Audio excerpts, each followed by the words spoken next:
이 이야기를 사람들에게 하면 확실히 그 이야기 엄청 무섭지만 진짜 있던 일이야? 하고 반문하곤 한다. 차라리 귀신이 나오는 이야기가 오히려 현실감 있게 느껴질 정도기 때문이겠지. 이것은 내가 실제로 체험한 기묘한 이야기다. 내가 초등학교 5학년이던 해 어느 아침, 평소처럼 집 근처에 사는 친구 둘과 함께 등굣길을 걷고 있었다. 한동안 이야기하면서 걷고 있었는데 시야에 앞에서 걸어가는 여자아이 2명이 들어왔다. 한 명은 나와 같은 반이고 다른 한 명은 다른 반 여자아이였다. 나는 같은 반 여자아이에게 시선이 못 박혔다. 온몸이 새뿌랗게 물들어 있었으니까. 새빨갛다거나 새파랗다거나 샛노랗다는 말이 있지만 샛보라색이다 라는 말이 없을 터이다. 하지만 내가 본 것을 그대로 말하자면 머리카락 끝부터 온몸에 걸친 옷, 신발까지 그야말로 온몸이 보라색 페인트라도 뒤집어 쓴 양 새뿌랬다. 평소 그런 괴상한 꼴을 하는 아이도 아니고 평범한 여자아이다. 평소였다면 와 저것 봐 하고 친구들에게 말을 꺼냈을 텐데 어째서인지 그날은 왠지 말해서는 안 된다고 할까 말하고 싶어도 말하지 못했다. 입을 열었다가는 나도 모르는 공포가 덮쳐올 것 같은 기분. 마치 가볍게 가위에 눌린 것 같은 알 수 없는 불쾌감이 나를 감싸고 있었다. 나와 함께 걷고 있던 친구 2명도 확실히 그 새뽀란 여자아이가 시야에 들어올 터였다. 하지만 아무 말도 하지 않고 가리키거나 하지도 않는다. 평범하게 게임 이야기 같은 걸로 신을 내고 있다. 그리고 어느덧 앞에서 걷고 있던 그 아이들을 따라잡을 만큼 가까워졌다. 친구들은 여전히 알아차리지 못한 것 같았다. 이상하다. 스쳐 지나가는 순간 여자아이의 얼굴을 보았다. 순간 졸도할 뻔했어. 피부색까지 새뿌랬다. 얼굴 피부, 팔 피부, 다리 피부 모두 다. 나도 모르게 비명을 지르자 여자아이 2명은 안녕 하고 인사를 해왔다. 하고 같이 걷던 친구들이 대답을 해준다. 나만 혼자 오그라든 듯 얼굴을 하고 있다. 역시 너무 이상하다. 누가나 저 여자아이가 온몸이 새뿌랗다는 걸 전혀 알아차리지 못하고 있다. 너 왜 놀라는 거야? 친구들이 이상하다는 표정으로 묻는다. 몰래카메라인가 싶을 정도였지만 아무리 그래도 이 정도까지 정성을 들여 몰래카메라를 할 이유가 없다. 그 순간 처음으로 나 말고 다른 사람에게는 보이지 않는 거라고 깨달았다. 몰래카메라가 아니라는 건 교실에 들어서자 더욱 확실해졌다. 다른 아이들도 그 아이가 보라색이니 하는 말은 단 한마디도 없이 평범하게 대화하고 있었으니까. 출석을 부를 때나 수업을 할 때도 마찬가지였다.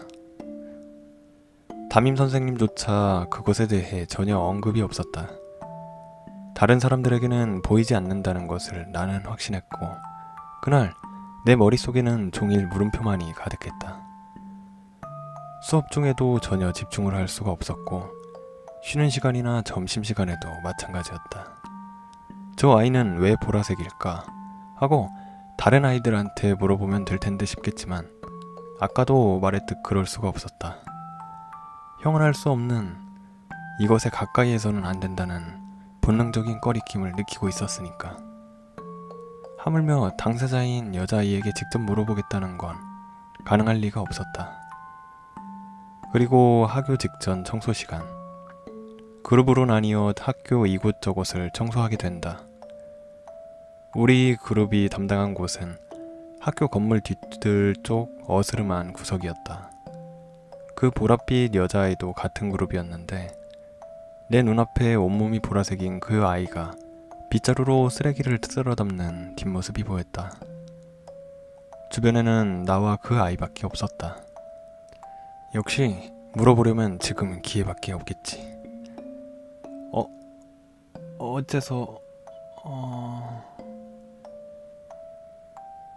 형언할 수 없는 꺼림칙한 기분이 말을 막아세워 질문을 건네려 해도 입이 잘 움직이질 않았다. 그리고 마침내 호기심이 공포심을 넘어섰다. 과감히 그 여자아이에게 다가가서 어째서 오늘 온몸이 보라색이야? 하고 물었다. 그 순간 여자아이의 몸 전체가 나에게 돌리더니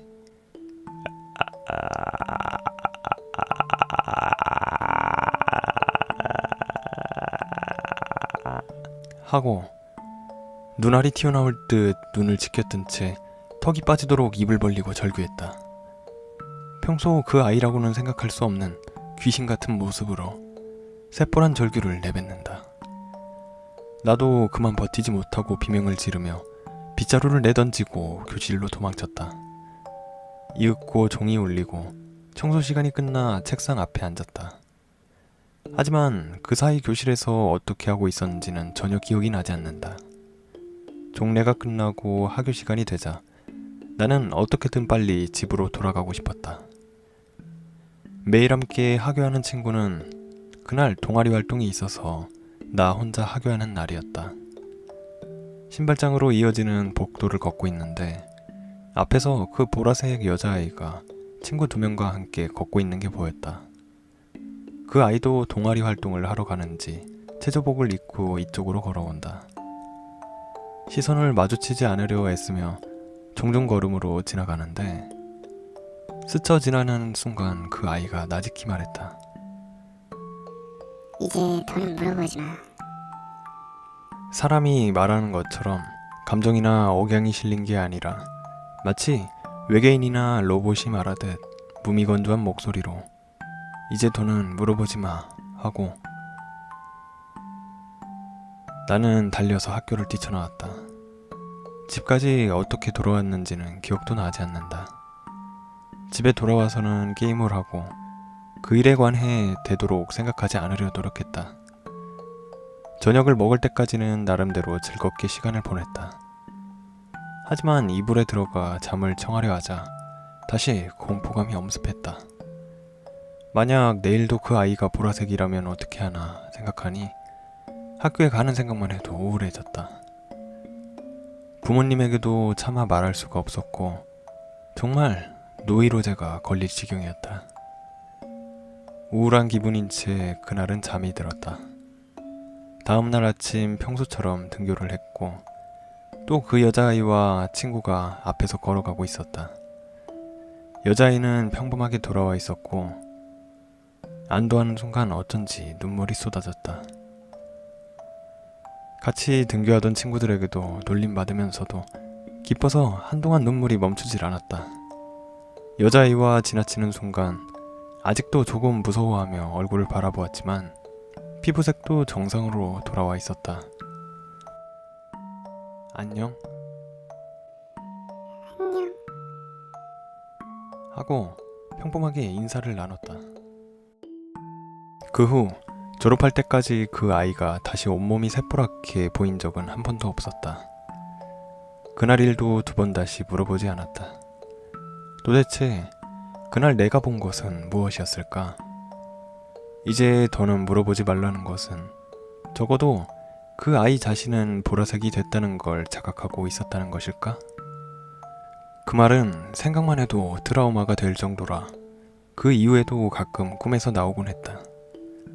겨우 최근 들어서야 환경과 가치관이 변하고 시간도 흘러 그간 아무에게도 털어놓지 못하다 꺼내놓을 수 있게 된 이야기이다.